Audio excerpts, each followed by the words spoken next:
जय माता दी। आप सभी को नवरात्र के अंतिम दिन नवमी तिथि यानी कि राम नवमी की हार्दिक शुभकामनाएं। माँ सिद्धिदात्री की कृपा सदा सर्वदा आप सभी पर बनी रहे और माता रानी आप सभी का कल्याण करे। दोस्तों, आज की इस वीडियो में मैं बात करूंगी शारदीय नवरात्र के 9वें दिन यानी कि राम नवमी के दिन की जाने वाली पूजा विधि के शुभ मुहूर्त के बारे में। और इस दिन राहु काल का समय क्या रहेगा, नवरात्रि की नवमी तिथि का पूजन विधि क्या रहेगी, और आपको बताऊंगी कि नवरात्र के अंतिम दिन नवमी तिथि पर माँ दुर्गा के नवे स्वरूप यानी कि माँ सिद्धिदात्री की इस दिन आप किस प्रकार से पूजा कर सकते हैं, और माँ सिद्धिदात्री की पूजा करते समय आपको किस रंग के कपड़े पहनने चाहिए और कौन सा पुष्प माँ सिद्धिदात्री को समर्पित करना चाहिए। साथ ही माँ सिद्धिदात्री का प्रिय भोग क्या रहेगा, और इसके अलावा मैं बताऊंगी माँ सिद्धिदात्री को प्रसन्न करने के लिए आपको कौन से मंत्र का जाप करना चाहिए। और यकीन मानिए दोस्तों, ये मंत्र बहुत ही छोटा और आसान है जिससे कि आप माता रानी को तुरंत ही प्रसन्न कर सकते हैं। इसके अलावा माता रानी को कौन सी वो खास चीज है जो अर्पित करने से आप अपनी मनवांछित इच्छाओं को माता सिद्धिदात्री से पूर्ण करवा सकते हैं। इसी के साथ माँ सिद्धिदात्री की कथा भी हम सभी सुनेंगे और इसके अलावा 2 खास उपाय बताऊंगी जिससे कि माँ सिद्धिदात्री से आप अपनी मुंह मांगी मुराद को पूर्ण करवा सकते हैं। तो सबसे पहले तो माता रानी की इस वीडियो को लाइक करके कमेंट सेक्शन में जय माँ सिद्धिदात्री और जय माता दी जरूर ही लिखिएगा। तो नवमी तिथि की अधिष्ठात्री देवी है माँ सिद्धिदात्री और आज हम नवरात्रि के 9वें दिन माँ सिद्धिदात्री की पूजा कर रहे हैं। शारदीय नवरात्र का आज 9वां दिन है और नवमी तिथि इस बार हिंदू पंचांग के अनुसार 30 सितंबर मंगलवार को शाम 6:07 पर शुरू हो जाएगी, जिसका समापन 1 अक्टूबर दिन बुधवार को शाम 7:01 पर होगा। ऐसे में सूर्योदय व्यापिनी तिथि 1 अक्टूबर दिन बुधवार के दिन ही रहेगी और आज 1 अक्टूबर बुधवार के दिन ही हम कन्या पूजन भी करेंगे और इसी दिन से नवरात्रि व्रतों का समापन भी हो जाएगा और अगले दिन कलश विसर्जन यानी कि दुर्गा विसर्जन किया जाएगा। देवी दुर्गा का 9वां और अंतिम स्वरूप जिन्हें सिद्धियों की दात्री कहा जाता है, नवरात्रि के 9वें दिन इनकी पूजा की जाती है और इन्हें प्रसन्न करने से भक्तों को 8 प्रकार की सिद्धियां, ज्ञान, धन, सुख और मोक्ष की प्राप्ति होती है।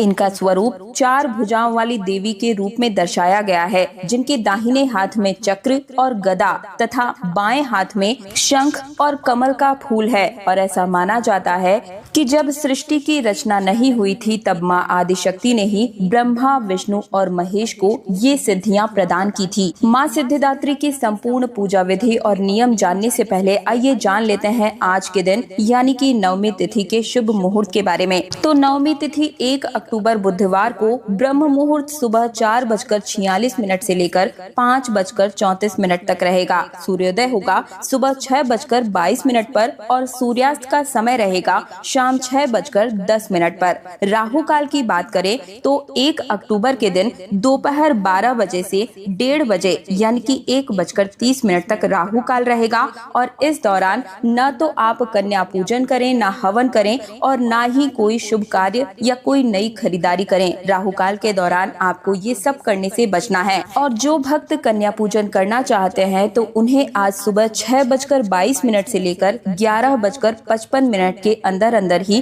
कन्या पूजन कर लेना चाहिए, क्योंकि इसके बाद राहु काल प्रारंभ हो जाएगा और आज माँ सिद्धिदात्री की पूजा के दिन बहुत ही शुभ योग बन रहे हैं। आज के दिन शिव वास माँ गौरी के साथ शाम 7:01 तक रहेगा। माँ सिद्धिदात्री की पूजा का प्रातः काल शुभ मुहूर्त रहेगा सुबह 5:01 से सुबह 6:14 तक और शाम की पूजा 6:07 से शाम 7:20 तक आप कर सकते हैं। आज अभिजीत मुहूर्त प्राप्त नहीं होगा, इसलिए आपको जो भी मुहूर्त बताए गए हैं उसी में आप पूजा कर ले। और माँ सिद्धिदात्री की पूजा के साथ साथ बहुत से लोग आज के दिन कन्या पूजन करते हैं और कुछ लोग अष्टमी तिथि के दिन कन्या पूजन कर लेते हैं। माता रानी की पूजा करने वाले भक्तों को माँ के सभी स्वरूपों का पूजन करना चाहिए। इस दिन सर्वप्रथम जल्दी उठकर स्नान आदि से निवृत्त होने के बाद भोग तैयार कर लें और भोग तैयार करते समय आप ओम दुग्गाय नमः मंत्र का जाप कर सकते हैं और फिर पूजा के लिए, हवन के लिए जो भी आवश्यक सामग्री है उसे भी पहले से ही इकट्ठा कर लें। इन 9 दिनों में अगर आप कोई सामग्री माँ को अर्पित करना भूल गए हैं या कुछ भी यदि आप आपको ऐसा लग रहा है कि अधिक करने की आवश्यकता हो तो आप इस दिन कर सकते हैं। सुबह की पूजा करते समय सबसे पहले हाथ में जल और पुष्प लेकर माँ सिद्धिदात्री की पूजा का संकल्प लें और माँ सिद्धिदात्री का आवाहन करें। और यदि कन्या पूजन करना चाहते हैं तो कन्या पूजन का भी आपको संकल्प इसी समय लेना चाहिए। फिर प्रथम पूजनीय भगवान श्री गणेश जी का पूजन करने के बाद माँ सिद्धिदात्री की पूजा प्रारंभ करें।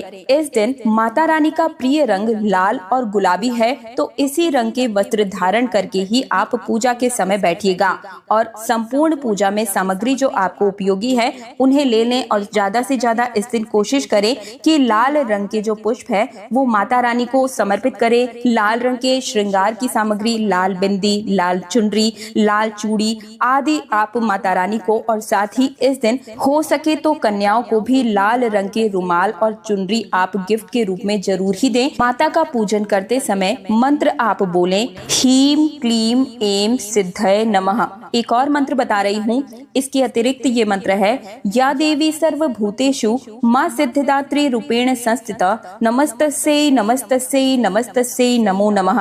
इसके अलावा एक और मंत्र है, ओम देवी सिद्धिदात्री नमः। इनमें से किसी भी एक मंत्र का इस दिन 108 बार जाप करके आप माँ सिद्धिदात्री को तुरंत ही प्रसन्न कर सकते हैं। और अब बात कर लेते हैं माँ सिद्धिदात्री को प्रसन्न करने के लिए इस दिन आप माता रानी को क्या भोग लगा सकते हैं। तो देखिए, हलवा, पूरी, चना, फल, खीर और नारियल जैसे प्रसाद इस दिन जरूर ही चढ़ाएं। मान्यता है कि जामुनी या बैंगनी रंग के कपड़े पहनकर पूजा करने से विशेष फलों की प्राप्ति होती है। भोग लगाने के बाद माँ सिद्धिदात्री का विशेष रूप से आरती जरूर ही कीजिएगा। और अब सुन लेते हैं माँ सिद्धिदात्री की कथा। लेकिन उससे पहले एक बार फिर से निवेदन है कि माता रानी की वीडियो को लाइक करके कमेंट सेक्शन में जय माँ सिद्धिदात्री जरूर ही लिखिए। तो देखिए, पौराणिक कथा के अनुसार जब महिषासुर के अत्याचारों से देवता परेशान हो गए तो सभी देवता गण एक तेज से उत्पन्न हुए और उसी तेज से माँ सिद्धिदात्री प्रकट हुई।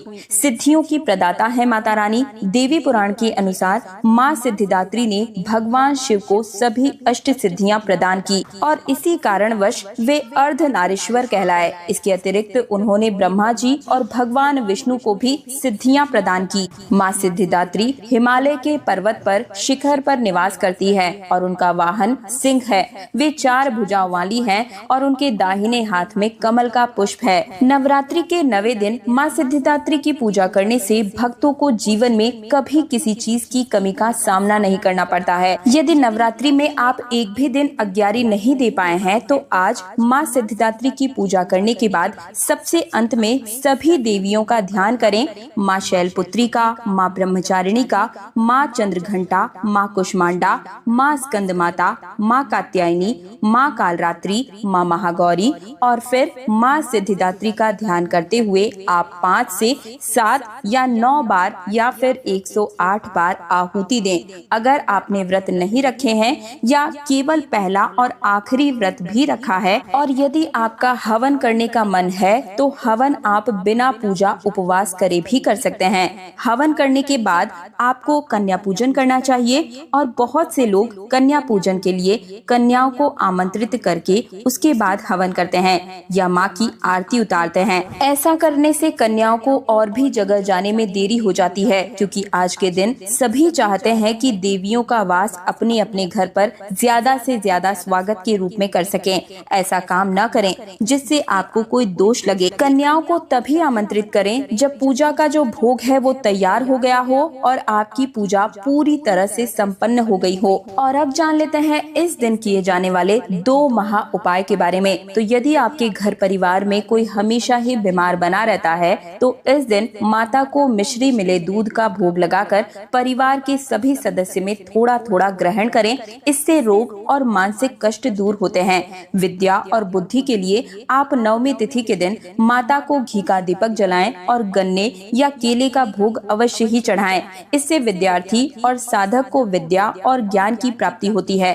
मनोकामना पूर्ति के लिए माँ सिद्धिदात्री के चित्र या प्रतिमा के सामने श्वेत पुष्प चढ़ाकर या फिर कमल का पुष्प भी आप अर्पित कर सकते हैं और मंत्र 108 बार जाप करें। मंत्र कुछ इस प्रकार से है, ओम ऐं ह्रीं क्लीं सिद्धिदात्रे नमः। इस मंत्र का 108 बार जाप करके आप धन प्राप्ति और मनवांछित इच्छाओं को माता रानी से पूर्ण करवा सकते हैं। तो ये थी माँ सिद्धिदात्री से जुड़ी हुई संपूर्ण जानकारी। माता रानी के इस वीडियो को लाइक करके कमेंट सेक्शन में जय माता दी लिखने में बिल्कुल भी कंजूसी मत कीजिएगा। और अगर आप मेरी आवाज को पहली बार सुन रहे हैं तो चैनल तीज त्योहार और धर्म को सब्सक्राइब करके पास वाले बेल आइकन को जरूर प्रेस कर दीजिएगा, ताकि आने वाली हर वीडियो का नोटिफिकेशन सबसे पहले आपको मिल सके। इस चैनल पर आपके निजी जीवन से जुड़ी हर समस्या का समाधान और व्रत पर्व से जुड़ी हुई संपूर्ण जानकारी लेकर मैं हर रोज आपके सामने आती रहूंगी। एक बार फिर से आप सभी को नवरात्रि की हार्दिक शुभकामनाएं। आज्ञा